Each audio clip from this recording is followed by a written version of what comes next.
8일 주일 예배에 나오신 모든 분들의 예수님의 이름으로 환영하고 축복합니다.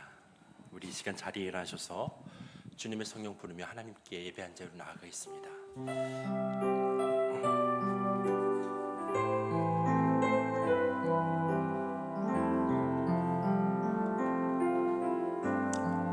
주님의 성령, 주님의 성령, 지금 이곳에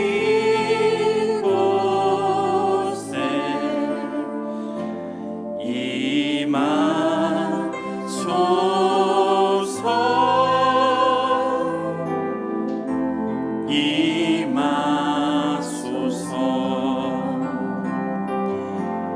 주님의 성령, 지금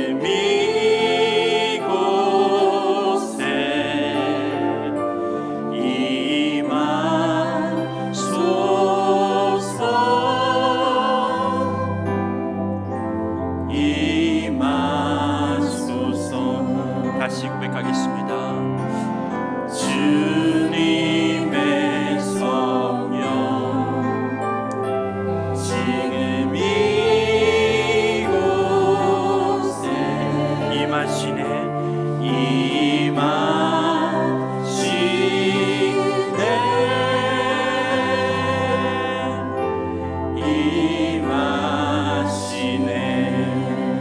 할렐루야.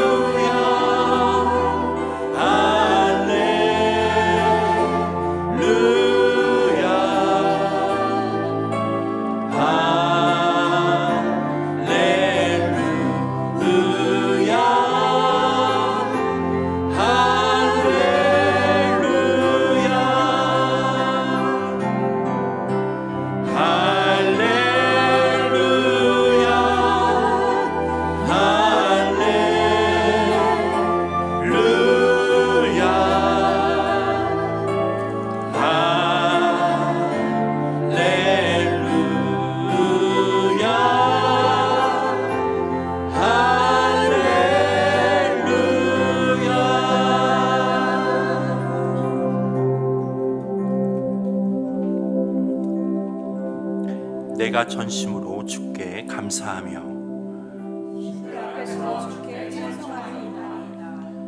내가 주의 성전을 향하여 예배하며 주의 인자하심과 성실하심으로 말미암아 주의 이름에 감사하오리니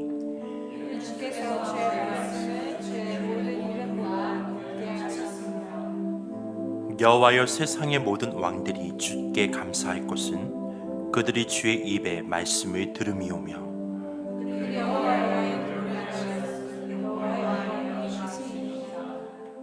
여호와께서는 높이 계셔도 낮은 자를 굽어 살피시며 멀리서도 교만한 자를 아심이니이다.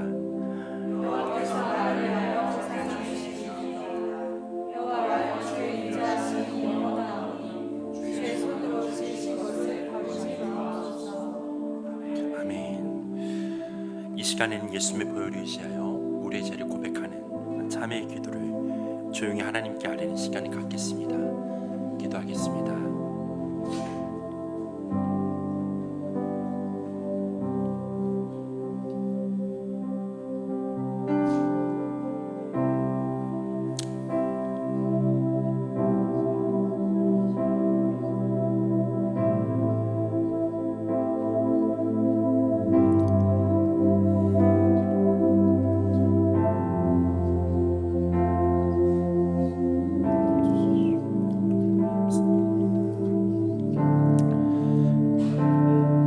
만일 우리가 우리 죄를 자백하면 그는 미쁘시고 의로우사 우리 죄를 사하시며 우리를 모든 불의에서 깨끗하게 하실 것이요. 하나님, 이 시간 자신의 모든 죄를 고백하며 주 앞에 나온 하나님의 백성들을 용서하시고 정결케 하심에 감사드립니다. 거룩하신 성령님, 주의 이름을 부르는 모든 백성들에게 임재하여 주옵소서. 영원한 기쁨이신 우리 주님을 온맘 다해 예배하는 이 시간 되게 하여 주옵소서.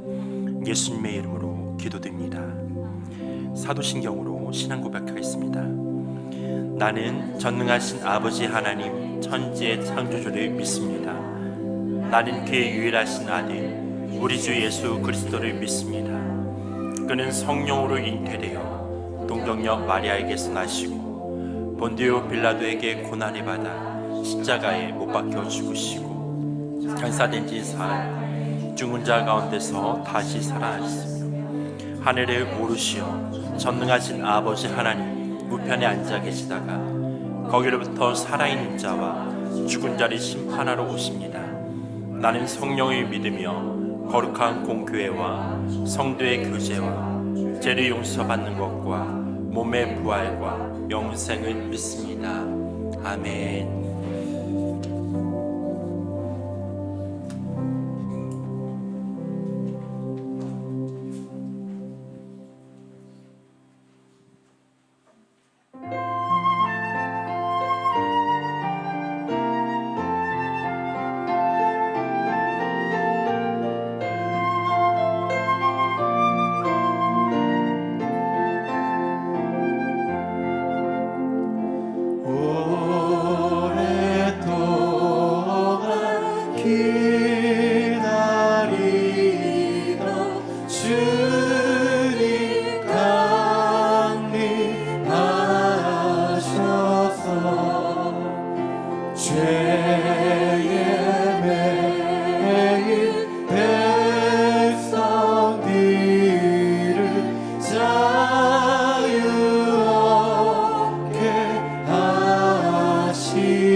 다시 한번 고백합니다. 오랫동안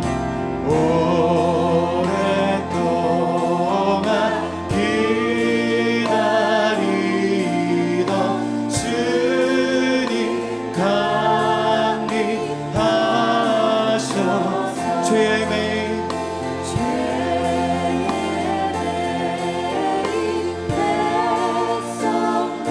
자유 얻게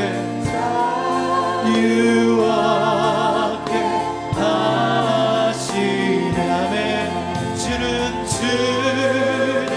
우리 소망이요 힘과 위로 되시네.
주님만 나를 구하시네.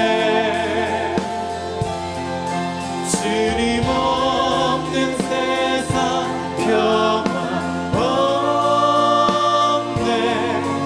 오 주 없이 살 수 없네.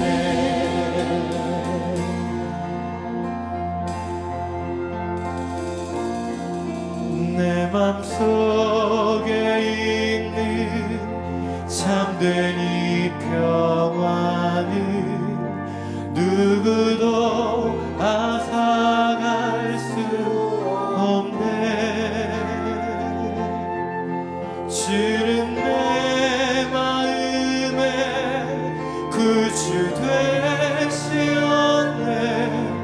오 주 없이 살 수 없네. 평화 없는 세상 고통과 싸움뿐 사람들 모두 두려워해. 평화의 왕이 다시 올 때까지 죄와 전쟁은 끝이 없네. 오 주 없이 살 수 없네. 주님만 나를 구하시네.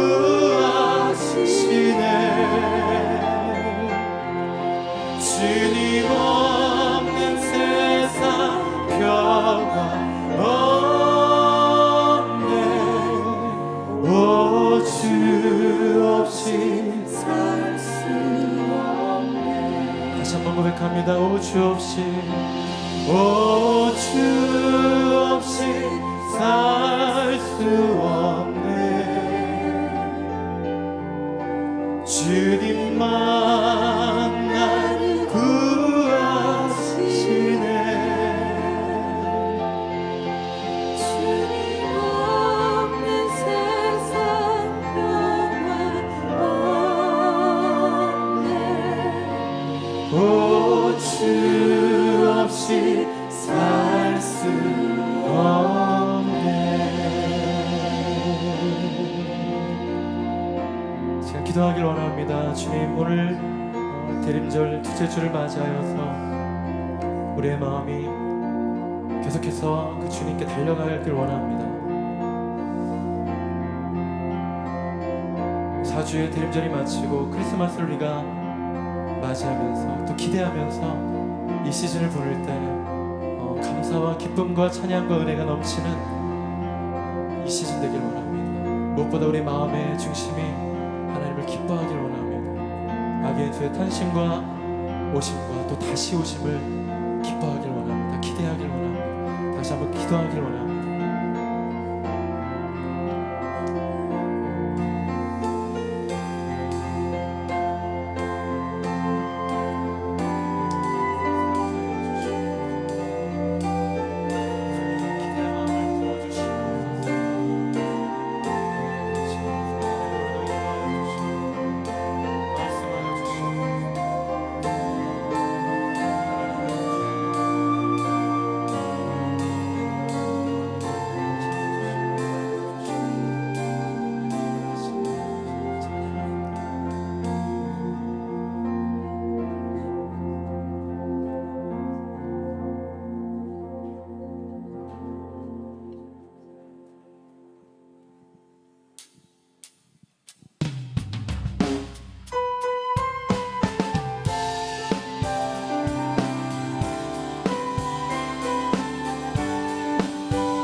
주님만이 우리의 모든 것 되십니다. 예수보다 더 큰 사랑 그 누구도 줄 수 없네. 우리에게 자유 주신 그 큰 사랑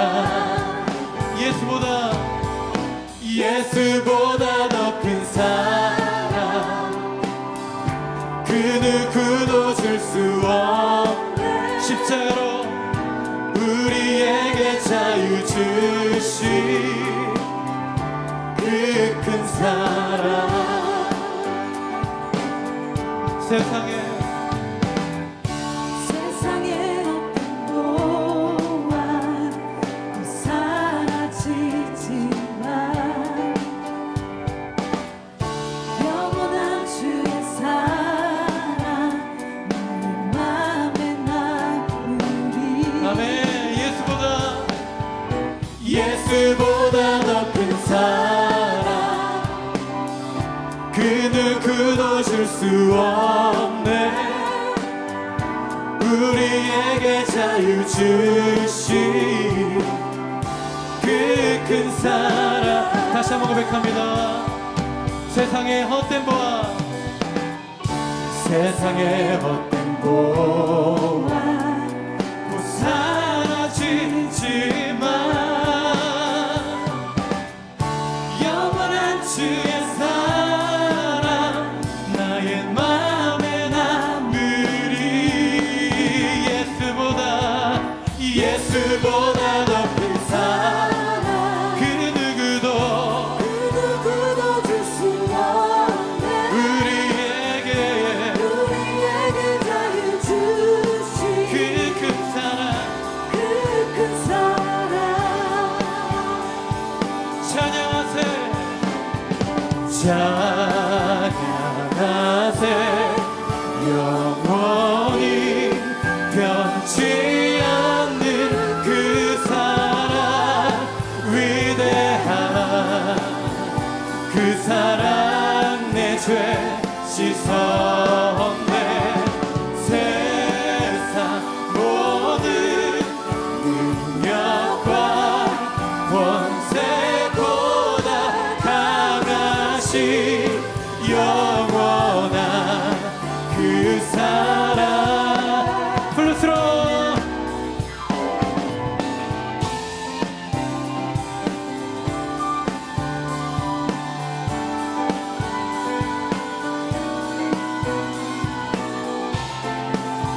그 완전한 사랑을 감사합니다.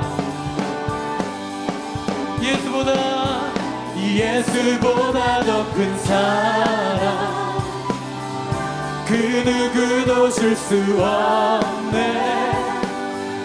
우리에게 자유 주신 그 큰 사랑. 예수보다 더 큰 사랑 그 누구도 줄 수 없네. 우리에게 자유 주신 그 큰 사랑.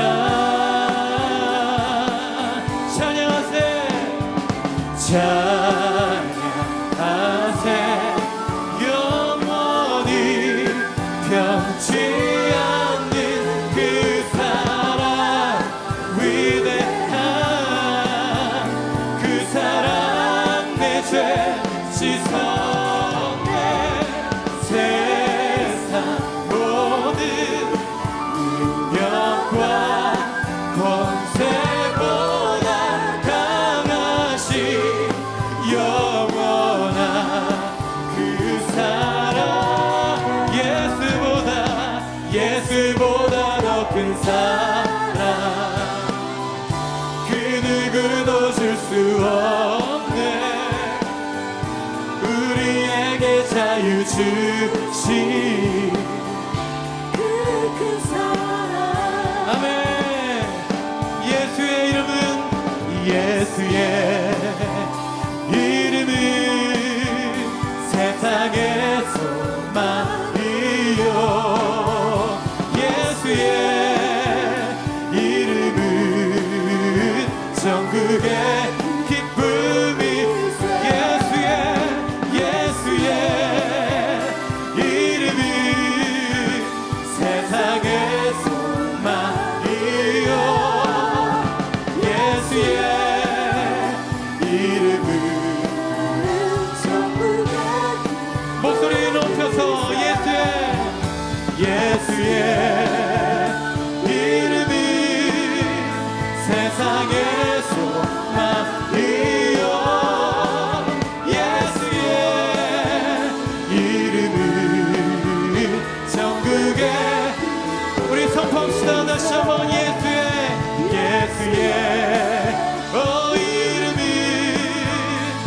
세상의 소망이여 예수의 이름은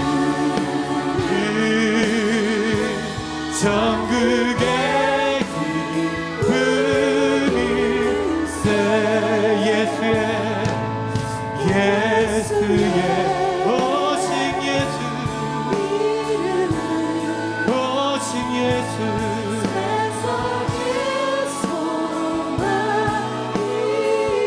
주님만이 모든 것 되십니다. 예수의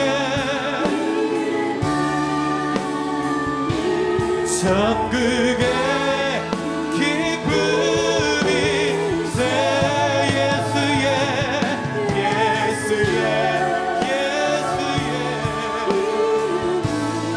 이름은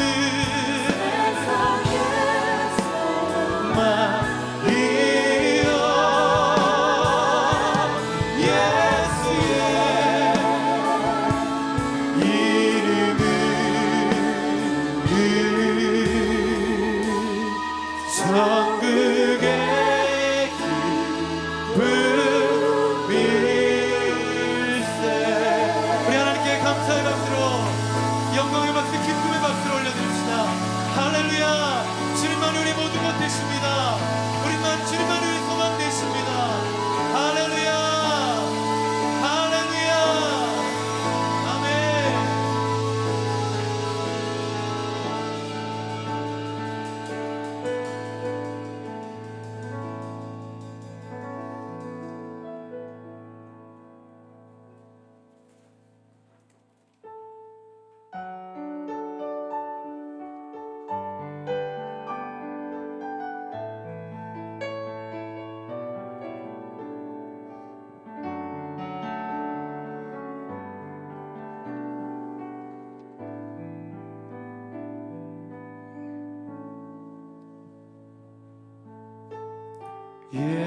예수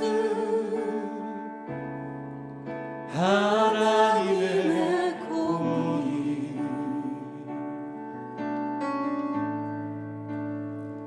주독생자 그의 나라 임하시네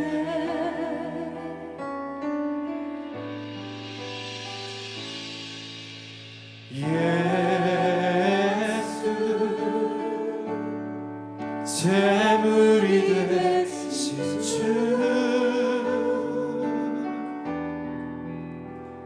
영광 주의 그의 나라 임하시네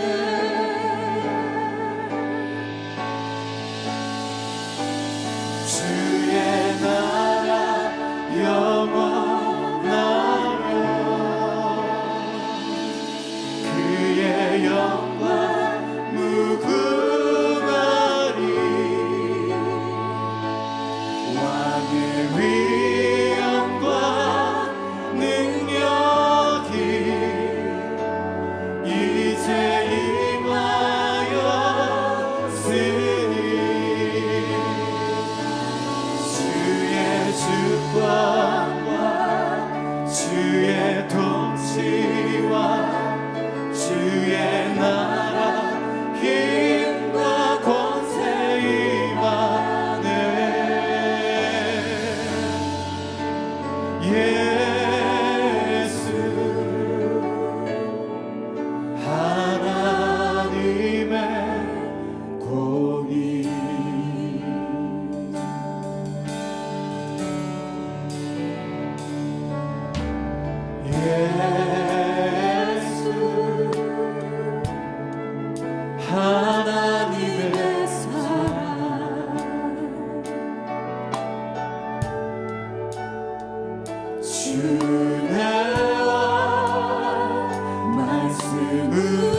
예수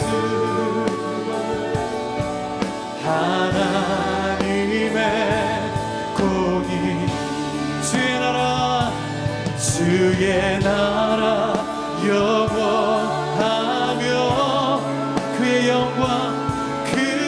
영광 무궁하니 왕의 위엄과 능력이 이제 임하여 예수로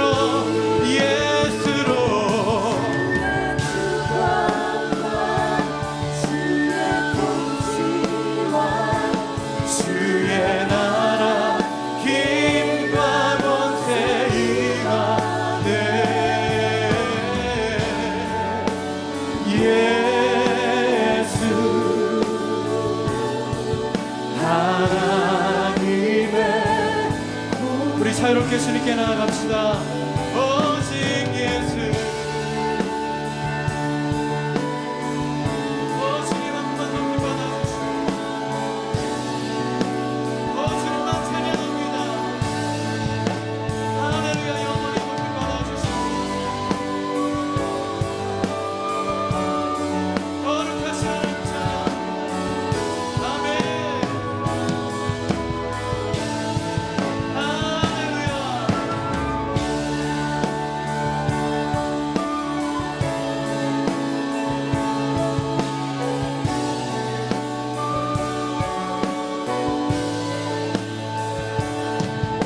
아버지 하나님 주의 나라 임하시옵소서. 주의 나라 임하시옵소서. 할렐루야. 우리 열방을 품고 다시 한번 찬양합니다. 주의 나라 영원하며 그의 영광 무궁하리 왕의 위엄과 능력이 이 땅의 교회를 통하여 그리스도를 통하여 우리를 통하여 주의 주권과 주의 통치와 주의 나라 힘과 권세 임하네. 예수 예수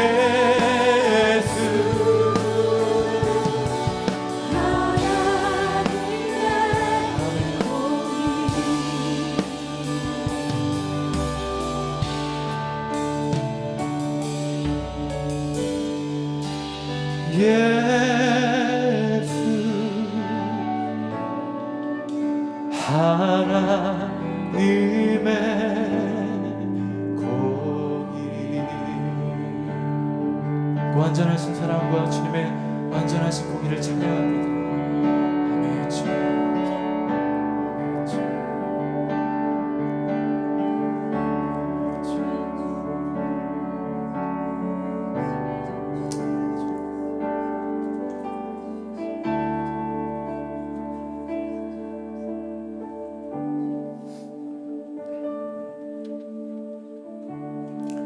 여호와여 내가 주를 높일 것은 주께서 나를 끌어내사 내 원수로 하여금 나로 말미암아 기뻐하지 못하게 하심이니이다.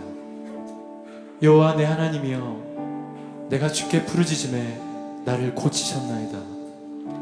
여호와여 주께서 내 영혼을 소홀에서 끌어내어 나를 살리사 무덤으로 내려가지 아니하게 하셨나이다. 주의 성도들아 여호와를 찬양하며 그의 거룩함을 기억하며 감사하라.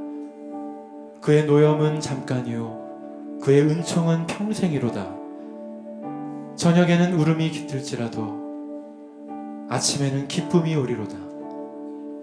주께서 나의 슬픔이 변하여 내게 춤이 되게 하시며 나의 베옷을 벗기고 기쁨으로 띠띠우셨나이다. 이는 잠잠하지 아니하고 내 영광으로 주를 찬송하게 하심이니 여호와 나의 하나님이여 내가 주께 영원히 감사하리이다. 아멘. 찬송과 존귀와 영광을 받으시기 합당하신 주님, 대림절 두 번째 주일을 맞이하여 온 인류의 죄를 속하시고 만물을 회복시키기 위해 이 땅 가운데 오신 평화의 왕이신 주님을 기념하며 온 교우가 함께 예배할 수 있도록 하심에 감사합니다. 예수님의 십자가로 말미암아 하나님과 우리 사이에 가로막혀 있었던 죄의 담들이 허물어지고 하나님과 화해를 이룬 것처럼 십자가의 사랑이 나와 형제, 자매들, 이웃들 가운데 흘러가게 하사 미움과 시기와 질투로 얼룩진 세상에서 평화의 왕이신 주님을 닮아가게 하여 주옵소서. 그리하여 온 교우들이 평화의 도구로서 가는 곳마다 주님의 사랑으로 화해를 이루며 예배하는 삶이 되게 하여 주옵소서. 특별히 이번 주 14일 토요일부터 40일 동안 자율 특별 새벽 기도회가 진행됩니다. 이 나라 민족을 위해 기도하며 또한 자신의 기도 제목을 가지고 주 앞에 나와 부르짖고 간구하며 나아갈 때 응답받는 시간 되도록 성령님 역사하여 주옵소서. 오늘 오후에는 성도의 교제, 공동체 세우기라는 주제로 영성학교가 진행됩니다. 이 시간을 통해 신앙의 기본 토대를 단단히 다질 뿐만 아니라 공동체 안에 거하시는 주님을 더욱 깊이 경험하는 그리스도의 몸된 교회가 되게 하여 주옵소서. 이 시간 말씀을 전하시는 홍은표 목사님 가운데 성령으로 기름 부으시고 하나님의 말씀을 온전히 태어나게 하여 주옵소서. 그리하여 이 시간 선포되어지는 말씀을 통해 말씀을 전하는 자와 듣는 자들이 아멘으로 서로 화답하여 하나님께 영광 돌리는 시간이 되게 하여 주시고 한 주 동안 깨달은 말씀을 가지고 살아갈 수 있도록 성령님 도와 주시옵소서. 평강의 왕이요 다시 오실 우리 주님을 찬양합니다. 예수님의 이름으로 기도드립니다. 아멘. 네, 우리 이 시간에 앞뒤 저에 있는 분들을 바라보시면서 환영하고 축복합니다. 인사하겠습니다. 환영합니다. 네, 축복합니다. 네, 환영하고 축복합니다. 이 시간 서로 축복하면서 우리 주의 말씀 앞에서 우리 축복하며 나아갈 원합니다. 주의 말씀 앞에서 당신은 참된 예배자 그토록 찾으시던 하나님의 기쁨 이 세상을 향한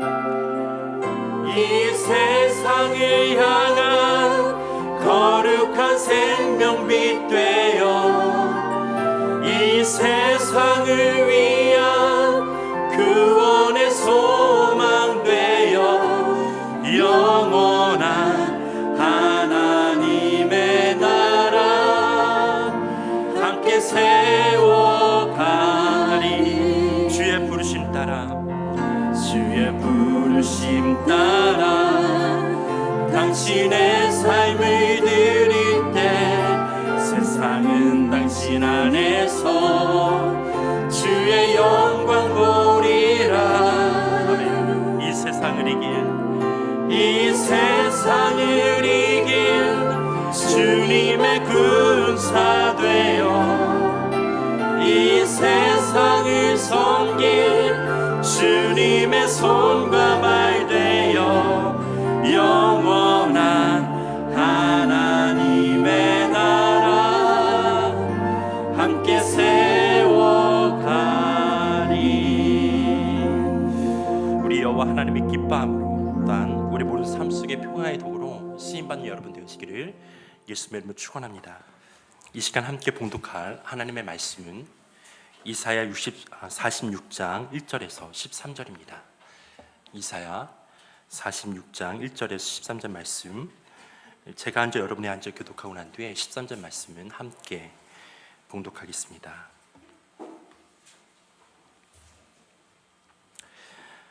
벨은 엎드려졌고 누보는 구부러졌도다. 그들의 우상들은 짐승과 가축에게 실렸으니 너희가 떠매고 다니던 그것들이 피곤한 짐승의 무거운 짐이 되었도다.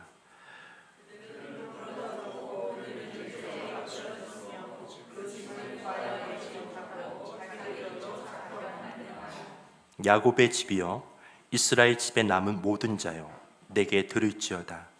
배에서 태어남으로부터 내게 안겼고 태에서 남으로부터 내게 업힌 너희여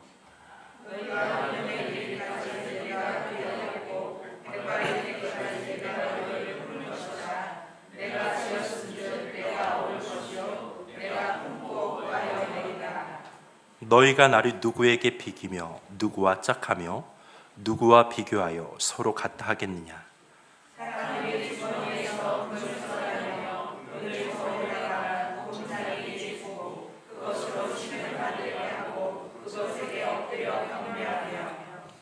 그것을 들어 어깨에 메어다가 그의 처소에 두면 그것이 서 있고 거기에서 능히 움직이지 못하며 그에게 부르짖어도 능히 응답하지 못하며 고난에서 구하여 내지도 못하느니라.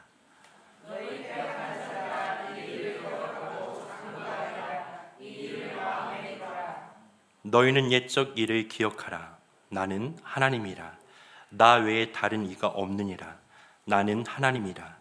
나 같은 이가 없느니라.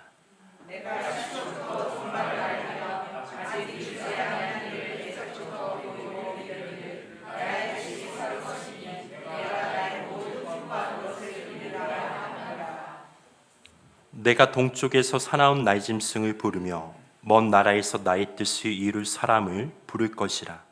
내가 말하였은즉 반드시 이룰 것이요 계획하였은즉 반드시 시행하리라.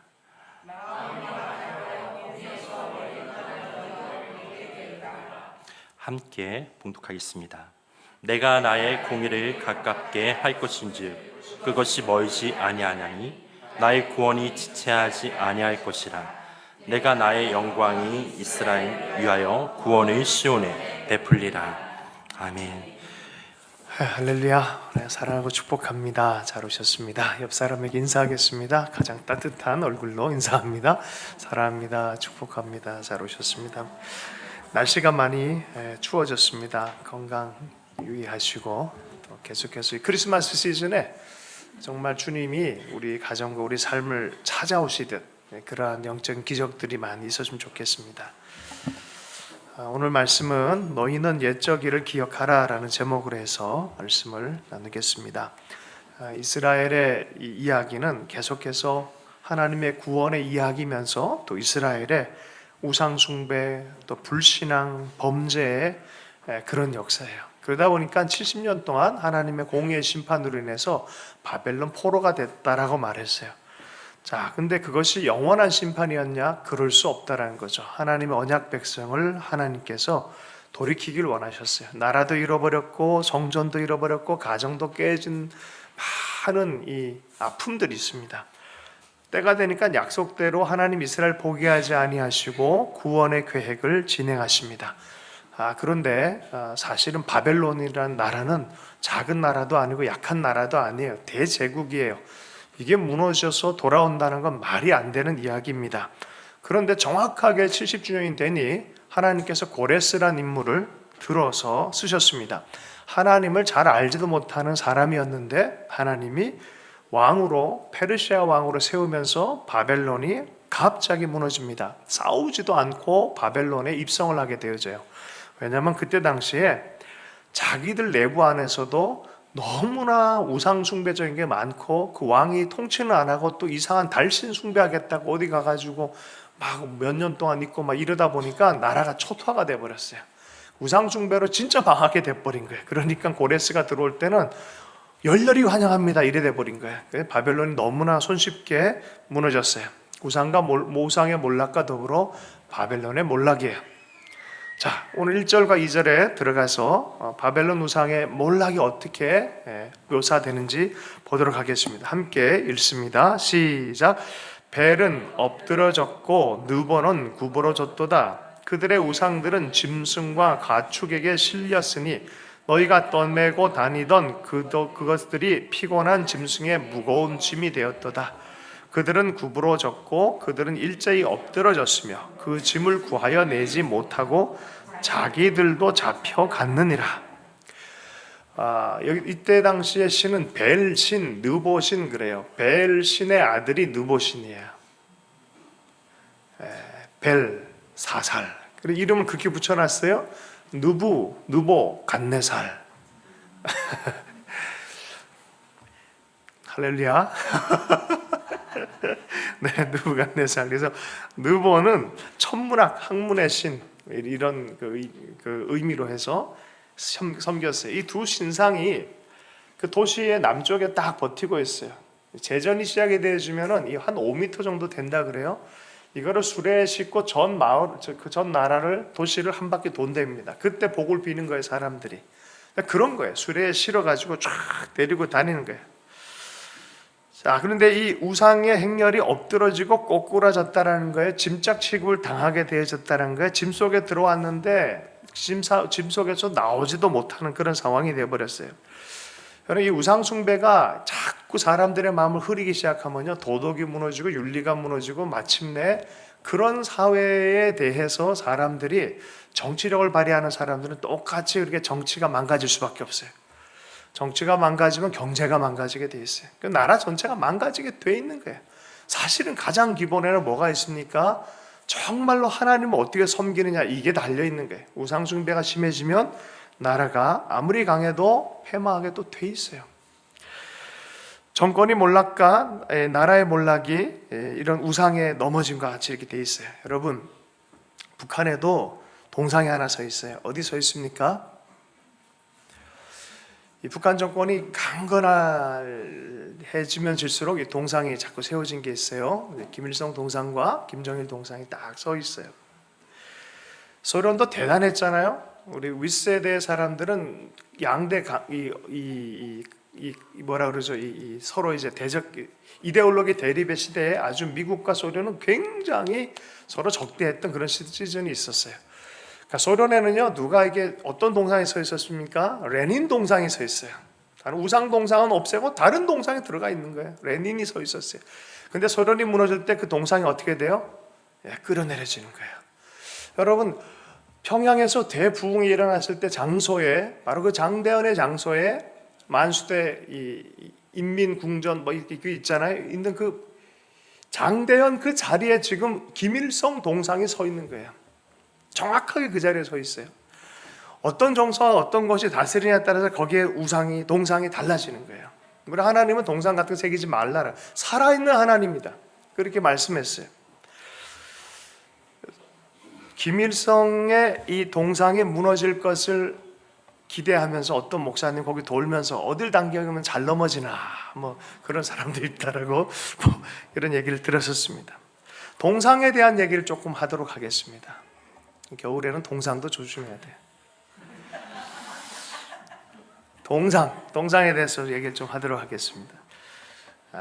1960년 4.19 당시에 이승만 동상이 무너졌어요. 이승만 동상에 대해서 한번 들어본 적 있으세요? 51년 만에 2011년에 다시 세워졌어요. 높이 3cm, 3m, 폭 1.5m로 남산에서 다시 세워졌어요. 그래서 4.19 단체들, 민주화 단체들이 막 반대를 엄청 했죠. 서로 이제 왔다 갔다 했습니다. 원래 세워질 때는 그렇게 세워진 것이 아니라 1956년 전쟁이 끝나고 나서 세 번째 대통령이 또 되어지면서 80세 생일을 맞이해 가지고 81척으로 해서 이제 80세 이후로 더 그냥 세계 최고가 되라, 뭐 이런 강대국을 만들라, 이런 마음으로 살아계신 분인데도 불구하고 동상을 제막을 했어요. 그래서 아시아 최초, 세계 최초 뭐 이런 얘기까지 있었던 동상을 세웠습니다. 조선 신궁터가 있었던 자리에 이승만 대통령 동상이 세워졌습니다. 탄생 80주년을 맞이해서 위원장은 이기붕이라는 분이셨어요. 그걸 세웠단 말이에요. 자, 그런데 이게 4.19를 맞이해서 이것이 치워지게 되어졌고, 거기에 지금 가보세요. 누가 있는지. 김구 동상이 있어요. 김구 동상. 김구 동상 바로 옆에 옆면에는 누가 이것을 이분은 정말 대단한 분이라 썼냐면 박정희라는 분이 또 거기다 이걸 써놨어요. 높이 81척이나 됐다 그래요. 척이라는 거는 곡물, 기장이라는 곡물이 있어요. 이게 배갈이 이렇게 깔리면 1척이라 그래요. 보통 34.48cm라고 합니다. 우리가 보면 우리 성경의 척 뭐죠? 규빗 정도쯤 되는 요 정도죠. 요 정도.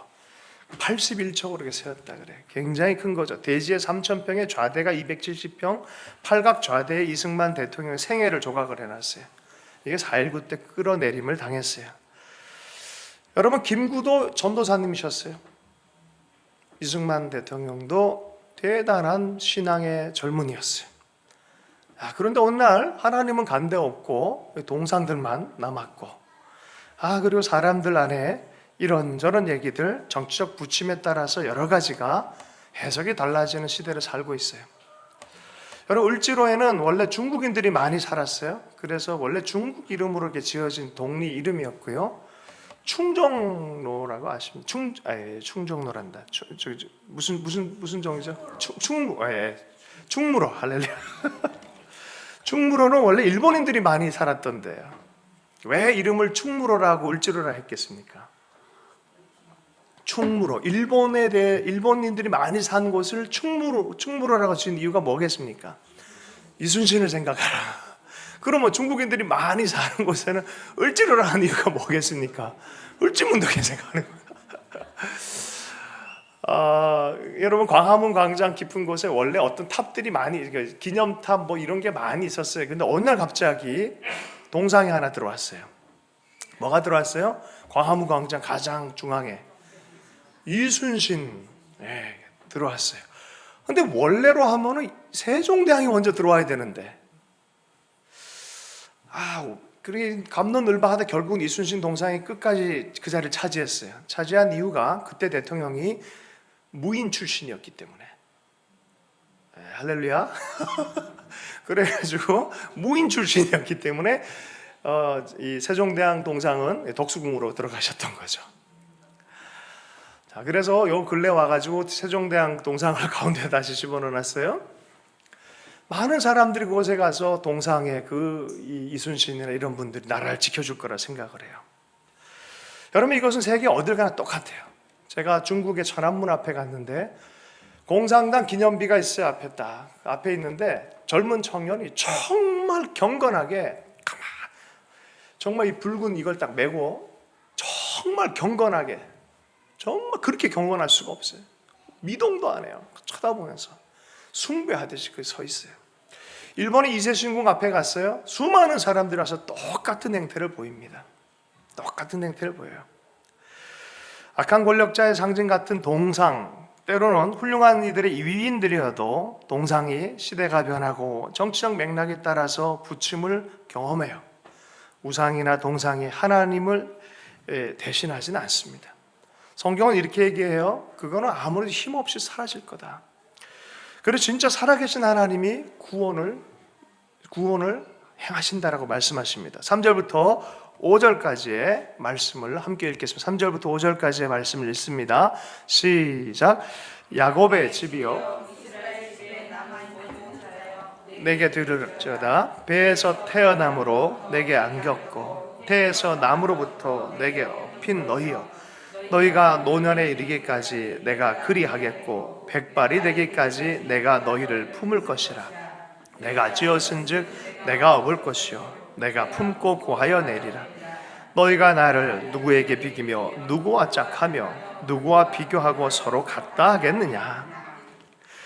너희 남은 자들아, 남은 자는 뭐예요? 다 심판됐지만 그래도 다시 믿음의 언약 안에 설 수 있는 믿음으로 부름받은 너희 남은 자들아, 들어라. 진짜 구원자가 누군지 아냐? 내가 너희를 길렀다.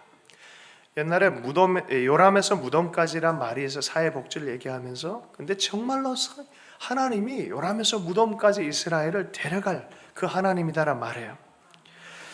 여러분, 인간이 하나님을 닮아 창조되었지 하나님이 인간을 닮은 것은 아닙니다.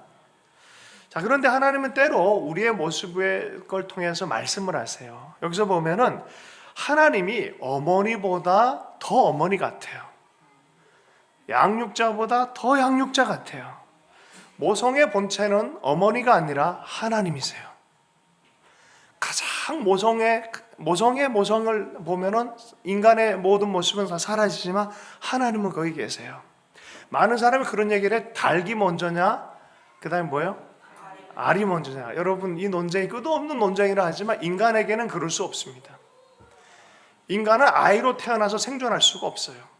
인간이 버려졌다고 생각해봐요. 태어나서 다 죽어요. 어떻게 양육이 안 되는데 반드시 양육자가 필요합니다. 그래서 계란이 먼저 닭이 먼저 인간에게는 해당되지 않습니다. 인간은 반드시 양육자가 있어야 됩니다. 그냥 태어났다는 다 죽습니다. 누군가가 양육을 해야 됩니다. 여기까지 살았다 그러면 누군가가 양육해서 여기 살아있는 거예요. 할렐루야. 이스라엘에 살았다 하면 하나님이 끝까지 양육하셨기 때문에 여기까지 왔다라고 말하는 거예요. 여러분, 가슴으로 하나님 품고 업고 그 늙었을 때도 포기하지 않고 품어주겠다라고 말하는, 하나님이 그렇게 해요. 하나님의 백성들 놓지 않고 품겠다라고 말씀하십니다. 아주 감동스러운 잘 알려진 예화 중에 하나가 6.25 때 아이가 버려졌어요. 갓난쟁이가 돼서 버려졌는데 어떻게 하다 보니까 미군 군인의 손에 길름 받아서 나중에 자기가 물었던 거죠. 왜 나는 엄마가 나를 버렸을까? 그래도 사춘기가 되니까 애가 너무 힘들어진 거예요. 그 순간에 사실을 얘기를 해줬어요. 사실 얘야, 너는 이렇게 태어났단다. 어떤 마을에 군대가 진입할 때 그 마을 그 나무 초입 앞에 그 건물 같은 게 있잖아요. 그 사이에 엄마가 그때는 되게 추운 겨울이었는데 엄마가 옷을 벗어서, 자기 옷을 벗어서 아이를 감싸 입고 있었고 엄마는 얼어 죽은 상태로 발견됐다. 우리가 너희를 보고 우리가 데리고 와서 길렀다는 그런 얘기를 해준 거예요. 그리고 엄마 어떻게 됐냐 했더니 엄마 어떻게 그쪽에 묻어졌다. 그럼 어디냐? 그래서 미국에서 왔다는 거예요. 오자마자 이 아이가 그 무덤가에서 옷을 벗으면서 엄마 그때 얼마나 추웠어 하고 덮어줬다는 거예요. 이게 이제 6.25에 대한 사연 중에 하나예요. 여러분, 누군가가 품어주고 양육을 해줘야 우리는 생존하는 거예요. 여러분, 이 시즌에 우리 부모들이나 우리 하나님 앞에 은혜에 대한 감사를 많이 표현했으면 좋겠어요. 할렐루야. 네. 추워요. 요새 많이 춥고 많이 외로운 시즌이에요. 요새. 그래서 정말 이것에 대해서 같이 흘려보내면 참 좋겠습니다. 성경 말씀에 이런 말씀이 있어요. 이사야서 49장 15절 말씀에 여인이 어찌 그 젖먹은 자식을 잊겠으며 자기 태에서 난 아들을 긍휼히 여기지 않겠느냐. 그들은 혹시 잊을지라도 나는 너를 잊지 아니할 것이라. 나는 절대로 잊을 수 없다는 거예요. 다윗이 이것을 자기 평생에서 경험을 했어요. 시편 27편 10절 말씀에 내 부모는 나를 버렸으나 하나님은 여호와는 나를 영접하시리이다. 하나님의 사랑은 그냥 추상적인 사랑이 아니에요. 그 어떤 엄마와 아버지보다, 그 어떤 모성보다 더 강한 모성의 하나님이신 줄로 믿습니다. 저는요, 이 모성이 신비한 것 같아요. 정말 신비한 것 같아요. 때려 죽일 감옥에 들어갈 죄수일지라도 그 엄마는 보면은 죄인으로 보지 않고 아들로 봐요. 눈물을 흘리고 어찌했든지 이 모성 본능이라는 게 그런 것 같아요. 그냥 품어주는 거 어떡합니까? 근데 그게 하나님의 마음이라는 거예요. 자, 그러면 우상에 매달린 사람들은 어떻게 되겠습니까? 6절에서 7절의 말씀을 함께 보겠습니다. 6절, 7절 말씀 함께 읽습니다. 시작. 사람들이 주머니에서 금을 쏟아내며 은을 저울에 달아 도금장에게 주고 그것으로 신을 만들게 하고 그것에게 엎드려 경배하며 그것들을 들어 어깨에 메어다가 그의 처소에 두면 그것이 서 있고 거기에서 능히 움직이지 못하며 그에게 부르짖어도 능히 응답하지 못하며 고난에서 구하여 내지도 못하느니라. 우상과 우상 숭배자들의 어리석음에 대한 이야기입니다. 저희가 금과 은 좋은 곳으로 줘가지고 도금장이에게 만들어낸 신이라는 거예요. 사람이 만들어낸 신이라는 거예요. 그런데 움직이지도 못하고 구원할 능력이 없는 이 신상을 만들어 놓고 자기 스스로가 그 앞에 절하고 부르짖고 있는 것이 얼마나 어리석은 것이냐라고 말해요. 우리 이 한국 안에서는 이 무속신앙이 상당히 깊은 뿌리로 있어요. 우리 안에도 그런 속성들이 조금씩 있어요. 우리가 잘 분별해요. 살아계신 하나님을 섬기는지 아니면 뭔가 모를 기댈 어떤 우상을 보는지. 아무 근거 없는데 네가 이렇게 태어났게 이럴 거야 뭐 이런 얘기 듣고 그냥 눌려가지고 그냥 확 눌려가지고 막 이상한. 근데 그 믿음이 잘못된 역사를 일으키도록 하지 않아야 돼요. 그거는 스스로가 선택한 거예요. 하나님은 그런 하나님이 아니에요. 그 바벨론이 그런 세계였고 그런 세계관 안에 살도록 했고 수많은 우상 숭배를 양산했던 나라들이었어요. 여러분, 우리 하나님은 참으로 인생의 진짜 삶을 결정하시는 분이십니다. 창조의 하나님이시고 살아계신 하나님이시고 역사를 주관하신 하나님이시고 인격적인 하나님이시고 사랑의 하나님이시며 구원의 하나님이시다. 성경은 줄기차게 처음부터 끝까지 인생의 유일한 키는 하나님이시다. 인생의 유일한 답은 하나님이다라고 말하고 있는 거예요. 이것을 빨리 좀 알았으면 좋겠다라고 말하는 거죠. 8절에서 9절의 말씀입니다. 함께 읽겠습니다. 시작. 너희 패역한 자들아, 이 일을 기억하고 장부가 되라. 이 일을 마음에 두라. 너희는 옛적 일을 기억하라. 나는 하나님이라. 나 외에 다른 이가 없느니라. 나는 하나님이라. 나 같은 이가 없느니라. 너희들 이걸 장부가 돼서 담대하게 자꾸 흔들리지 마라. 두려워하지도 말고 확실한 믿음 안에 하나님 안에 서라. 왜 그러냐? 옛적 일을 기억해라. 나는 너희를 출애굽한 구원의 하나님이다. 광야의 기적을 베풀었던 하나님이다. 가나안의 대적들을 물리친 하나님이다. 너 옛날 생각을 해봐라. 개인적으로 힘들고 어려울 때가 닥칠 때가 있어요. 그러나 구원의 기억들, 은혜의 기억들을 하다 보면 또 힘이 나요. 그죠? 이스라엘에 그 얘기를 하는 거예요. 너 옛날 생각해봐라. 그 강력한 구원으로 인도하셨던 그 하나님을 생각해라.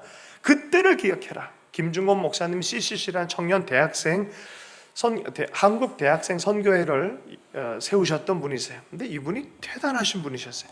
근데 항상 은혜의 중심에 뭐가 있냐면은 자기를 살려주셨던 그 구원의 하나님이 있어요. 자기가 보는 눈앞에서 아버지가 총살당해요. 자기의 아내가 죽임당해요. 공산당에 의해서. 근데 자기도 죽을 찰나에 이상하게 하나님이 구한 사연 20번 이상이나 이렇게 죽이려고 그러면은 이상하게 배고프니까 밥이나 먹고 좀 하자 뭐 이러고 정말 희한한 일들, 그게 20번이나 반복이 됐다는 거예요. 그러면서 하나님이 자기를 어떻게 구원하시는지 그것만 얘기를 하면 살아계신 하나님에 대해서 왜 자기를 살려주니에 대한 사명의식이 충만해진다는 거죠. 여러분, 하나님의 때를 기억하길 축복합니다. 개인도 그렇고 교회도 그래요. 어려운 상황 때 하나님이 어떻게 은혜를 베푸셨는지 그것을 기억하면서 그것을 잘 새길 수 있는 사람, 지혜로운 사람들인 줄로 믿습니다. 좀 그렇지만 제 얘기를 개인적으로 해보면 참 이게 이 얘기 외에는 참 이게 제가 참 재밌는 경험을 한 적이 있었어요. 제가 이 초등학교 들어갔는데 그림을 그리는데 좀 잘 못 그러니까 누님도 좀 도와주고 제가 대충 그렸단 말이죠. 그때부터 제가 그림을 잘 그리기 시작했어요. 그런데 사연이 이런 사연이 있어요. 아시는 분은 아실 거예요. 자주 가끔은 얘기했기 때문에 방학 숙제로 가져갔는데 누군가가 이걸 보고 시기가 났는지 이 그림을 구겨버렸어요. 구기고 어딜 버려버린 거예요. 아무리 찾아도 찾을 수가 없는 거예요, 이거를. 그래서 야, 이거 내 걸 이거 누가 이렇게 훔쳐갔나? 뭐 이게 정말 속이 상한 거예요. 결국 못 냈어요, 제가. 그러다가 힘이 쭉 빠져서 저기 운동장 스탠드가 있는 그 끝에 딱 앉아 있는데 정말 그건 이상해. 정말 이해가 안 가는 건데 저기 멀리 보이는 그 쓰레기통을 괜히 가서 보고 싶은 거예요. 이건 정말 이해가 안 가는데 그냥 가서 보고 싶은 마음이 들어요. 가서 봤더니 내 그림이 거기 있는 거예요. 그래서 늦게라도 그걸 갖고 가서 선생님한테 제출을 한 거예요. 선생님 이거라도 했더니 선생님이 보더니 이거를 큰 책에다가 집어넣는 거예요. 그리고 한 달 있다가 전국대회에 출품을 한 거예요. 근데 이게 트로피를 받는 상이 돼버렸네. 왜 그랬냐면 이게 아주 독특하게 그림을 그렸다. 약간 구겨진 모습들이 굉장히 특징이 있다. 그래서 이게 트로피를 받아서 왔어요. 그런데 아주 시골 동네 초등학교다 보니까 한 번도 밖에 나가서 이런 상을 받아본 적이 없어요. 선생님이 저랑 출장 나가서 큰 도시에서 이걸 받아갖고 왔어요. 선생님까지 대동해가지고. 근데 교장 선생님 부른 거예요. 이건 좀 역사적인 일이다. 그래서 전교생 다 모아놓은 곳에서 다시 수상을 해주는 거예요. 저는 생각하면 생각할수록 이 하나님의 섭리, 하나님의 역전하시는 솜씨, 진짜 기가 막힌 거죠. 할렐루야. 12월에는 주의 은혜로 이런 역전이 있길 축복합니다. 할렐루야. 네, 그 얘기를 하는 거예요. 너 옛날 기억해라. 대역전극, 돌아왔던 그 기적, 일으켰던 그 기적, 그 기가 막힌 역사, 그걸 기억해라라고 말하는 거예요. 김기동이라는 분이 계셨어요. 해군 상안학교 출신이십니다. 이분이 자꾸 아내가 교회를 나가니까 가는 척하고 삐뚤어가고 가는 척하고 삐뚤어가고 맨날 그러다가 어느 날에는 진짜 갈 것처럼 해놓고 가다가 또 푸른 초장 골프를 치러 쑥 가버리니까 그때 아내가 너무 슬퍼서 울었다는 거야. 근데 그 순간에 대형 차량과 정면 충돌이 나버린 거야. 아내가 큰 사고가 나. 자기는 괜찮은데. 그래서 어떡하겠어요? 순간 하나님 살려주세요. 처음으로 이제 하나님에 대한 얘기, 살려만 주시면 제가 매일 하나님에 대해서 얘기를 하게. 근데 살아났죠. 그래서 그분이 아주 유명한, 비가 오나 뭐 바람 부나 눈이 오나 서울역에 나와서 맨날 전도하는 전도예요. 전도. 하나님이 역사하는 걸 너무 많이 경험하다 보니까 나중엔 이분이 목사님까지 됐다, 이런 얘기가 있어요. 자, 이런 분들은요 도망 못 가죠. 옛날 기억 이렇게 보면 제대로 만났으니까 도망을 못 가는 거예요. 10절 말씀 한번 읽어보겠습니다. 시작. 내가 시초부터 종말을 알리려 아직 이루지 아니한 이르기를 나의 뜻이 설 것이니 내가 나의 모든 기뻐하는 것을 이루리라 하였느니라. 지금 그리스나 바벨론의 우상들은 다 박물관에만 가면 이제 볼 수 있어요. 요새 간혹 이제 영화에서 출연하기도 해요. 영화에서 많은 신들이 출연하긴 하지만 이제는 거의 사라졌죠. 근데 하나님은 어떤 하나님이서 얘기합니까? 역사를 주관하시는 하나님. 주관이라는 것은 말씀하고 말한 그대로 진행될 때 이 역사의 주인은 하나님이시구나 아는 거예요. 아담이 범죄했을 때 그때부터 하나님은 원시 복음으로 시작하셨어요. 야, 네가 인간의 이 발꿈치를 상하게 했지만 여인의 후손은 너의 머리를 상하게 해버릴 것이다 라고 사단에 대해서 인생의 운명을 결정지어놨어요. 그 여인의 후손, 곧 예수 그리스도가 오는 거에 대해서 인류가 기다리게 하는 거죠. 그냥 진행된 것이 없습니다. 아브라함도 마찬가지에 너와 너의 후손으로 온 열방이 복받을 것이다. 그 예표로, 예수님의 예표로 이삭을 모리아에 번제 드리는 거예요. 여러분 그거 아십니까? 그 모리아라는 장소가 결국은 다윗의 장막이 되어지고 임재의 장소, 하나님의 통치의 장소일 뿐만이 아니라 죄를 사해주는 성전의 장소가 되어져요. 바로 그 장소에서 예수님께서 십자가에 못 박혀 죽으세요. 성경은 처음부터 끝까지 일목요연하게 얘기를 하고 있어요. 한 번도 그냥 하시지 않으세요.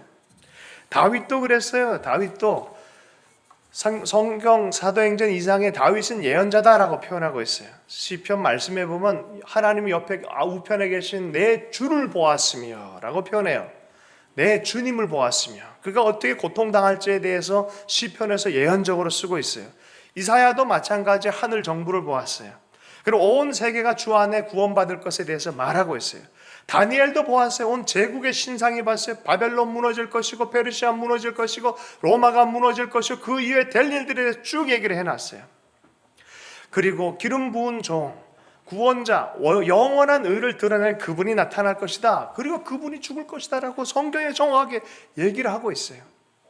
그 다음에 다니엘서 12장 4절의 말씀입니다. 마지막 때에 대해서 얘기를 해요. 다니엘아, 마지막 때까지 이 말을 간수하고 이 글을 봉함하라. 많은 사람이 빨리 왕래하며 지식이 더하리라. 요 근래 시대를 빅데이터의 시대라 그래요. 지식이요, 증폭하는데 보통 1만 년 걸리는 게 며칠 걸려요. 이제 그냥 막 증폭합니다. 얼마나 빨리 돌아다니는지 몰라요. 할렐루야. 그게 우리 시대예요. 그렇게 될 것이다. 성경 말한 그대로 역사는 진행되고 있다. 내가 그 하나님 앞, 그러므로 너희들은 용기를 내고 진짜 하나님 앞에 바르게 서도록 해라라고 말하고 있는 거예요. 하나님의 뜻과 계획은 반드시 세워질 것이다. 그렇다면 우리 한 사람 한 사람은 어떻게 살아야겠습니까? 두 가지 교만을 버려야 돼요. 하나님 없이 내가 내 힘으로 무엇인가 하겠다라는 착각의 교만을 버려야 돼요. 빅띵, 난 대단한 사람이야 라는 생각을 버려야 돼요. 역사를 주관하는 하나님이 계시다는 걸 분명히 인지하고 겸손하고 성실하게 살아야 될 줄로 믿습니다. 두 번째는 그런 일이 일어나겠어? 나한테 무슨, 자꾸 쪼그라들고 하나님 의견을 무시하는, 이걸 뭐라 그러냐면 벌레의 교만이라 그래요. 벌레의 교만. 내가 뭘, 하나님의 계획이 분명히 있는데도 하나님 하시고자 하는 일인데 내가 뭘, 날 무슨, 이걸 무슨 교만이라고요? 벌레의 교만이. 이 두 가지 정리의 교만을 버려야 돼요. 겸손하게 하나님의 뜻을 아멘으로 받아들이고 하나님이 하시겠다면 용감하게 쫓아가는 우리가 되어야 될 줄로 믿습니다. 왜냐하면 하나님 말씀을 하시고 시행하시는 하나님이라고 말씀하십니다. 11절 말씀을 읽어보겠습니다. 11절 말씀 읽습니다. 시작. 내가 동쪽에서 사나운 날짐승을 부르며 먼 나라에서 나의 뜻을 이룰 사람을 부를 것이라. 내가 말하였은즉 반드시 이룰 것이요 계획하였은즉 반드시 행하리라. 동쪽에서부터 또 먼 나라에서 하나님의 뜻을 시행할 그런 역사들이 일어나게 하겠다라고 말합니다. 내가 말하였은즉 어떻게 해요? 이룰 것이다. 반드시 이룰 것이다. 계획한즉 반드시 시행할 것이다. 여러분, 이 하나님의 말과 계획 반드시 이루어집니다. 이것을 우리는 성경을 통해서 주님께서 알게 하시겠다 말씀하셨어요. 그러므로 여러분, 성경을 보아야 삶이 보이고요, 성경을 보아야 온전한 역사가 보입니다. 지난주에 남강 이승훈 선생에 대해서 말했어요. 배우지 못한 상인에 불과한 사람이 하나님의 뜻에 아멘으로 반응하기 시작하니까 민족의 어른이 되어졌어요. 백오인 사건으로 옥고 치르면서 감옥에 들어간 몇 년 동안에 신약을 100번, 구약을 40번을 읽었어요. 그리고 나서 이제는 삶이 무엇인지 알겠다, 어떻게 살아야 될지 알겠다라고 말했어요. 여러분, 하나님의 계획을 아는 사람은 삶이 무엇인지 알고 역사가 무엇인지 이해하고 사는 사람인 줄로 믿습니다. 성경은 이렇게 사람을 변화시키고 나라를 변화시키고 역사를 변화시키는 줄로 믿습니다. 로렌 커닝햄이 그래서 성경이 전해진 역사와 그 나라에 대한 책들을 이렇게 쓰시면서 그 제목을 이렇게 써놨어요. 세상을 변화시키는 책.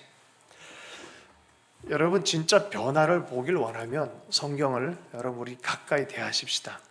요새는요, 이 성경에 푹 빠지는 시대로 진입하고 있어요. 하도 사이비가 많다 보니까 성경을 통해 진짜 크리스찬, 진짜 교회됨이 뭔지 다시 읽혀지는 시대가 됐어요. 그래서 요새는 성경 많이 읽는 시대로 도리어 돌아왔어요. 이것저것 다 뒤적하고 비웃해봤는데 아무것도 안 남았어요. 그래서 다시 성경이구나라고 다시 성경으로 돌아오는 그런 시대입니다. 여러분, 성경이 읽어지면 내 속에 있는 우상이 무너지고요, 여러분 성경을 사모하고 성경대로 살고자 하면 이 나라가 공의 안에 서기 시작하고 무너져야 될 것들은 공의로 심판하기 시작하십니다. 언약의 백성은 반드시 지체하지 않고 구원하는 역사가 일어나는 줄로 믿습니다. 여러분, 그래서 위기 상황에 있으면요, 너무 걱정하지 말고 기도하고 말씀으로 들어가십시오. 성경을 읽기 시작하십시오. 그럼 하나님이요, 반드시 무너질 건 무너지게 하고 구원할 자는 반드시 구원하는 역사를 말씀을 통해서 하기 시작하는 줄로 믿습니다. 이게 하나님의 약속이에요. 12절과 13절 말씀을 함께 읽겠습니다. 12절 13절 말씀 읽습니다. 시작. 마음이 너희여 내게 들으라. 내가 나의 공의를 값갚게 할 것인즉 그것이 멀지 지체하지 아니할 것이라. 나의 영광인 이스라엘을 위하여 구원을 시온에 베풀리라. 여러분, 우리가 듣기 시작하면 드디어 그때 주님의 시간, 주님의 구원의 시간이 시작되는 줄로 믿습니다. 그래서 기도하고 말씀을 받는 그때, 하나님에 대한 간절한 열망이 시작되는 그때, 하나님의 심판의 때, 구원의 때를 시작하시면 또 하나님의 언약의 시간이 도래하면 언약의 백성으로 이상하게 그렇게 돌아오게 돼 있어요. 이게 하나님의 뜻이에요. 70주년 만에 돌아올 것이라 그랬어요. 느헤미야와 에스라가 준비가 되기 시작했어요. 말씀으로 나는 이 백성을 가리키겠다 작정하기 시작했어요. 돌아온 이후엔 정말 에스라가 성전 중앙에 서서 단 위에 서서 말씀을 가리킨 역사가 실제로 일어나기 시작합니다. 여러분, 제가 보기엔 이 70주년, 이 한반도에 향해서 매우 중요한 때가 이 시즌이라 생각해요. 그래서 도리어 말씀 앞에 무릎을 꿇어야 될 때가 지금이고 말씀을 붙들고 준비하는 때가 지금이라고 저는 생각이 되어집니다. 아니, 어떻게 분단의 고통을 왜 분단의 책임자도 아닌 이 한반도가 당해야 됩니까? 고생스럽게 약자이기 고생만 한 이 한반도가 당해야 됩니까? 미중 일러 사이에서 고생을 얼마나 많이 했습니까? 근데 70주년이에요. 6.25의 70주년이에요. 제가 역사 공부, 성경 공부를 이렇게 하다가 갑자기 깨달은 게 있어요. 포로를 3차로 끌려가요. 근데 돌아올 때도 3차로 돌아와요. 할렐루야. 약속이 시작될 땐 이 반대 방향으로 시작하는 걸 보게 되어져요. 내년부터 6.25의 70주년이에요. 6.25가 시작된 70주년에 이 동안에 정말 놀라운 역사, 우리 반대편의 현상들이 나타났으면 좋겠다는 마음이 들어요. 다른 사람은 몰라도 저에게서만큼은 강한 열망으로 다가와요. 지난 수십 년을 주님께서 데려왔던 기도 운동의 어떤 흐름이 있었고, 제 개인적으로 DMZ를 걸으면서 하나님 철원가에서 말씀하셨던 것도 그렇고, 그냥 망가뜨리려고 주님께서 여기까지 인도하지 않으셨을 텐데, 분명히 뭐가 있을 텐데. 지난 주간에 성민교회 사역자 수련회 특강이 있어서 거제도까지 내려갔다 왔어요. 거제도 봤더니 포로 수용소가 있더라고요. 포로 수용소에서 일어났던 이런저런 얘기를 보니까 하나님의 감동이 이렇게 와요. 한가 모르게 하나님 손이 분명히 뒤에 있는데 너무 고통과 어려움과 분란 가운데 있다 보니까 도리어 볼 거를 못 볼 때가 많이 있어요. 긴장하면 못 보잖아요. 밖에 있는 사람들 자꾸 이런 얘기를 많이 하셨어요. 이에치 카란 역사관에 이런 얘기를 했습니다. 천국에 꼭 가지고 가고 싶은 인류의 어떤 좋은 문명, 좋은 것이 뭘까 했을 때 한국의 효라는 거예요. 효. 한국의 효는 이 천국에 가져가고 싶다. 이 민족이 겪은 시련이 그냥은 아닐 거다라고 파악하고 있어요. 역사가들이 그렇게 파악하고 시인이 그렇게 파악을 해요. 뭔가 하나님이 의도가 있다. 맞아요. 보면요, 하나님이 양육하신 이스라엘뿐만이 아니라 하나님이 양육하신 대한민국도 되는 것을 우리가 성경을 통해서 이해할 수 있습니다. 할렐루야. 네, 여러분 어느 나라 분이십니까? 1910년도에 에딘버러라는 곳에서 세계 선교 대회가 열렸어요. 수많은 존 모트라는 세계적인 지도자가 있었고 수많은 사람들이 몰려들었어요. 근데 몰려들었을 때 화두 중에 가장 큰 화두 중에 하나가 뭐였냐면 조선에 대한 얘기였어요. 1907년에 부흥에 대한 얘기를 했어요. 엄청난 부흥이 조선에 일어났다. 그리고 어떤 나라보다 더 빨리 기독교 나라가 될 유일한 나라가 있다면 조선이다 라고까지 얘기를 했어요. 그리고 많은 사람들이 조선을 들러서 와서 하나님의 복음의 조선에 대한 이야기들을 듣기 시작한 것이죠. 얼마나 기대감이 있습니까? 그렇게 시작한 나라입니다. 그런데 1938년대 우상 숭배가 됐어요. 치욕의 길을 걸었어요. 주기철 수많은 목사님들이 그것에서 한거했지만 대부분은 다 그냥 따라갔어요. 우상 숭배했어요. 그러므로 하나님의 영광이 사라졌어요. 마치 70년 바벨론 포로가 되듯이 이 나라가 어둠이 깃들기 시작해졌어요. 그리고 전쟁이 났어요. 공산 시절에도 수많은 사람이 죽어나갔습니다. 우리가 잘 알듯이 손양원 목사님 그 아들 둘이 죽었어요. 공산당 때문에 죽었어요. 그 운동 때문에 죽었어요. 근데 그 죽인 아들을 예수의 이름으로 품어서 자기 아들로 입적을 했어요. 그래 아들로 세웠어요. 그 가문을 목사의 가정으로 만들었어요. 그래서 사랑의 원자탄이라는 얘기를 들어요. 하나님이 온 세계 가운데 한국교회를 드러내기 시작했어요. 온 세계 제일 최고 가는 교회 10개를 뽑으다 그 중에 7개 교회가 한국에 있는 교회가 됐어요. 장로교, 감리교, 침례교, 순복음까지도 전 세계 대표 회장이 됐던 온 교단, 온 세계교회 대표 회장 됐던 유일한 나라, 이 나라예요. 그런데 어느 순간에 보니까 이 교회가 점점 세속 권력이 합해지고 이상하게 화려함만 쫓고 마치 예전에 중세시대처럼 교황의 권위는 있지만 예수 그리스도의 이름은 사라져버린 그런 교회가 되어버린 것이죠. 금과 은은 내가 없지만 예수의 이름으로 일어나라 했던 그 시대는 사라져버리고 도리어 금과 은은 내게 많지만 예수의 이름의 권세는 모르겠다. 그런 수준의 교회가 되어버린 거죠. 소명도 사라지고 섬김도 사라지고 참 제자도 사라지고 예수도 사라진 것 같은 그런 시대와 교회가 우리 시대가 아닌가 하는 걱정을 합니다. 어떤 사람은 교회 역사 전 세계를 다 통틀어서 가장 타락한 교회의 모습이 한국 교회에 있다라고 말을 해요. 우리가 얼마만큼 원본에서 떨어졌는지 모를 정도로 이렇게 가고 있다라는 거예요. 여러분, 교회가 변하면 시대가 변해요. 교회가 하나님의 기억을 잊어버리면요 타락하기 시작해요. 교회 이름만 있고 주님이 사라져버리면 우리가 누군지 모르면 시대는 타락하게 돼 있어요. 사람의 많고 적음의 그 문제가 아니에요. 우리가 진짜 그리스도 예수의 몸된 교회를 선다 그러면 희망은 다시 있는 줄로 믿습니다. 내가 누구인가? 그분이 누구인가? 그분 앞에 나는 어떻게 살아야 되냐? 여러분 우상 숭배하듯이 하는 그런 교회로부터 우리는 돌아서야 될 줄로 믿습니다. 겸손하게 하나님 앞에 다시 얼굴을 구하는 정말 겸손한 하나님을 인정해드리는 그런 교회가 되어야 될 줄로 믿습니다. 핀란드인가 그 북부의 어떤 왕국의 장례식이요 아주 독특한 장례식이 있어요. 핀란드로 기억하는데 제가 영상을 보고 참 큰 감동을 받았어요. 왕이 돌아가셨어요. 장례식 일행들이 다 같이 기가 막히게 왕이 죽었으니까, 통치자가 죽었으니까 얼마나 멋진 이 행렬로 가는지 모릅니다. 앞에 장엄해요. 그런데 이제 묻힐 교회 공동묘지 근처에 와서 교회가 굳게 문이 닫혀 있어요. 그때 앞에 선 사람이 문을 꽝꽝 두드립니다. 그럼 안에서 이런 목소리가 들려요. 누구십니까? 그래요. 그럼 밖에서 이런 얘기를 해요. 어느 나라를 통치하고 어떤 권세가 있고 이거 한 5분 정도 화려한 이력을 다 얘기합니다. 다 얘기할 때 누구 공이 들어가신다, 왕이 들어가신다 그러면은 안에서는 뭐라는 줄 알아요? 나는 그를 모른다. 그럼 한 번 더 두드려요. 땅땅땅땅 두드려요. 그러고 나서 이 사람이 얼마나 많이 배웠고 얼마나 명예 박사학위를 받았고 얼마나 훌륭한 인격의 사람인지를 쫙 얘기를 합니다. 그 얘기를 하면 안에서 어떻게 들린지 아십니까? 나는 그를 모른다. 그러다 한 10분 정도 쭉 얘기를 해요. 자랑처럼 얘기를 해요. 그러나 문이 열리지 않습니다.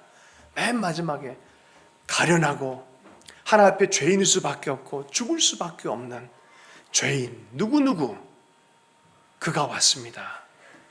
들어와라. 문을 열어주는 거예요. 여러분, 이것이 우리 교회가 잃어버린 거예요. 우리가 하나님 앞에 설 때 금 갖고 은 갖고 나갈 게 아니에요.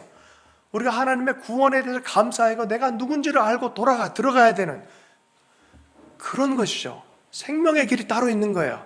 요새 교회가 너무 많이 변화가 일어난다고 합니다. 그런데 우리가 다시 복음으로 돌아가고 예수로 돌아가면은 이 나라의 하나님의 구원이 국가적으로도 저는 임할 것을 저는 기대합니다. 다시 문이 열 것을 기대합니다. 70주년을 맞이했어요. 3차의 포로를 당하다가 3차의 포로를 다시 돌아오는 사람이 된 것처럼 왠지 그런 기대감이 생깁니다. 내년에 3년이 너무나 중요한 시간이라 저는 생각을 합니다. 나라를 품고 기도해야 될 때입니다. 하나님의 구원의 손길을 기억하면서 다시 기억하고 기도해야 될 때가 지금인 줄로 믿습니다. 말씀을 좀 마무리하면서 이렇게 기도하십시다. 하나님은 우리 남은 자들 통해서 하나님의 구원을 행하실 분이십니다. 그리고 이 나라를 다시 새롭게 하신 하나님이시, 구원하기를 기뻐하시는 그 하나님이시라고 말씀하십니다. 너는 그 옛적 구원의 일을 기억해라. 소중한 것을, 그 은혜를 기억해서 다시 힘을 내고 다시 한번 부르짖는 하나님 몸된 교회가 되었으면 좋겠습니다. 말씀 붙잡고 함께 기도하도록 하겠습니다. 함께 기도하십시다. 하나님 아버지, 감사합니다. 하나님, 우리가 구원의 참된 소망 되신 예수를 기억하며 하나님, 우리의 삶에 구원자가 되셔서 찾아오셨던 그 옛적 일을 기억하며 하나님, 교회를 세우시고 아버지 구원의 시간마다 건져주셨던 것을 기억하며 하나님, 이 나라가 어렵고 힘들 때마다 붙잡아 주셔서 소명을 일깨워 주시고 구하셨고 세워주셨던 그날을 기억하며 하나님 앞에 서기를 원합니다.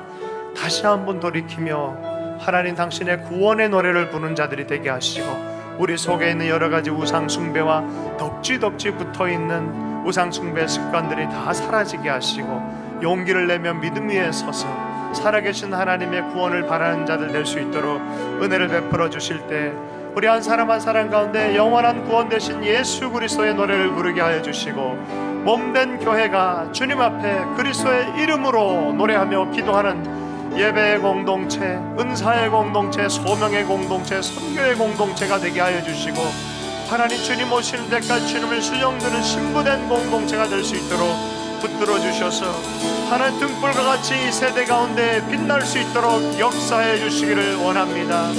주여, 은혜를 베풀어 주시옵소서. 할렐루야. 주님 감사드립니다.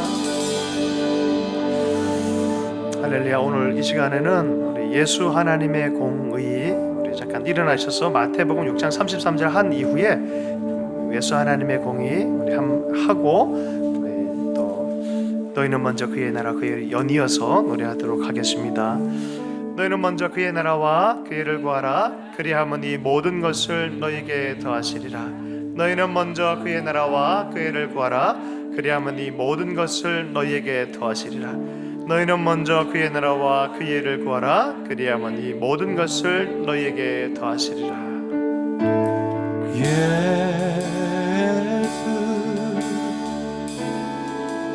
하나님의 공의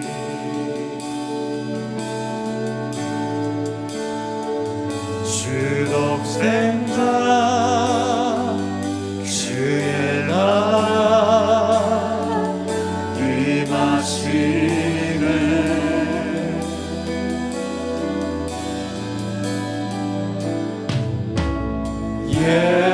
예수 제물이 되신 주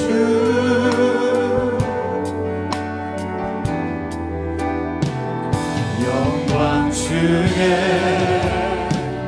그의 나라 임하시네.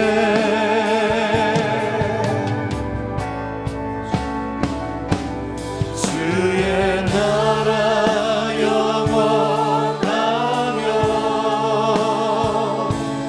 그의 영광 무궁하리. 왕의 위엄과 능력이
삶을 다시 한번 주님께 헌신해 드리며 이 한 주의 삶을 주님께 예배로 헌신해 드리면서 우리 함께 기도하도록 하겠습니다.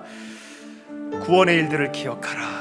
담대한 믿음으로 너희 삶 안에 구원의 역사를 이루실, 지체하지 않고 이루실 그 하나님, 너의 삶 안에 지금 이 자리에서 행하시기를 원하시는 그 하나님이다라고 오늘 이 사회를 통해서 말씀을 들었는데, 담대한 믿음으로 또 주님의 구원을 즐거이 또 바라보며 주의 말씀에 헌신되어지는, 또 주님께 헌신되어지는 그러한 삶을 살게 해달라고 기도하십시다. 그리고 또 연약하고 또 복음이 필요한 자에게 예수 그리스도를 전하며 또 그들에게 손을 내밀며 또 그들을 새롭게 해주며 또 그렇게 살아갈 수 있도록 이 한 주를 사명의 한 주로 주님께 좀 헌신하면서 기도하도록 하겠습니다. 함께 기도합니다. 하나님 아버지 감사합니다. 아버지 주님의 빛을 보며 아버지 주의 복음을 붙들며 하나님 구원하시는 주님의 손에 의탁하며 담대한 믿음으로 일어나게 하여 주옵소서. 지체하지 아니하시고 구원하시는 우리 하나님의 구원을 보며 구원을 기뻐하며 즐거이 바라며 기도하며 믿음으로 달려가는 역사가 있게 하여 주시고 하나님 참된 그리스도의 신부로 일어나게 하여 주옵소서. 주로 말미암아 살게 하여 주옵소서. 예수 그리스도로 말미암아 힘을 얻고 살게 하여 주시고 말씀에 굳건하게 세워주십시오. 예수 그리스도로 힘을 얻고 일어나게 하시고 구원의 노래를 부르게 하시고 예수 그리스도를 전하며 살게 하여 주시고 주님의 구원을 맛보며 알리는 자가 되게 하여 주옵소서. 할렐루야. 놀라운 일을 하실 주님을 기대합니다. 지금 여기서 역사하실 주님을 기대합니다. 우리 한 사람 한 사람이 구원의 주님을 기억하며 온전히 주님을 바라보게 하여 주옵소서. 말씀과 기도로 무장하게 하시고 주님의 교회에 온전히 수용해드리는 아멘의 삶을 살게 하여 주실 때 소명자가 되게 하시고 복음을 전하게 하여 주시고 주의 영광을 드러내는 자로 세워주시옵소서. 할렐루야. 주님 감사합니다. 하나님 우리가 주님의 구원의 이야기에 아멘으로 반응하기를 원합니다. 우리의 삶에 구원의 스토리들을 기억하며 다시 한번 그 구원하시는 하나님께 아멘으로 손잡기를 원합니다. 순전한 믿음의 사람들, 절대 믿음의 사람들이 되게 하셔서 흔들리지 않게 하시고 담대하게 하셔서 주님의 구원을 신속하게 보는 역사를 경험하게 하여 주시옵소서. 그래야 하나님께 영광을 돌리게 하여 주시고 수많은 사람들에게 주 예수 그리스도를 주님이시다라고 고백하며 전하는 소명자로 살아갈 수 있도록 우리 한 사람 한 사람을 써주시고 기름 부어주시고 우리의 가정을 복음의 가정으로 만들어주시고 이 하나님 귀한 몸된 교회를 주님의 신부된 교회로 다시 한번 역사해 주시기를 기도합니다. 그래서 아버지 하나님 이 한반도의 교회들이 참된 신부로 일어나게 해주셔서 동방의 등불과 같이 노래 부르는 주님의 복음을 온 세계 열방으로 전하며 섬길 수 있도록 역사해 주실 줄로 믿습니다. 모든 것 아신 주님께 의탁합니다. 살아계신 예수님을 축복하며 기도했습니다. 여호와는 내게 복을 주시고 너를 지키시기를 원하며 여호와는 그의 얼굴을 내게 비추사 은혜 베푸시기를 원하며 여호와는 그 얼굴을 내게 향하여 드사 평강 주시기를 원하노라.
우리들의 큰 죄 다요